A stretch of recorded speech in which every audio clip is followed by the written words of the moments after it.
Hi guys, I'm inside at Robinson's Supermarket at lkks.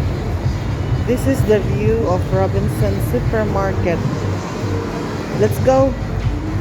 Mag-grocery ta. I guess pandemic is almost done. Maybe because election. And then after election, I guess balik na punta and hopefully dili na.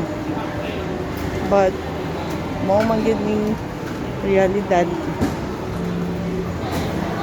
si election ra daya makapa-stop sa COVID.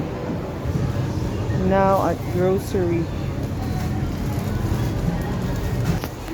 Now inside in Robinson Supermarket lkks. Thank you for watching.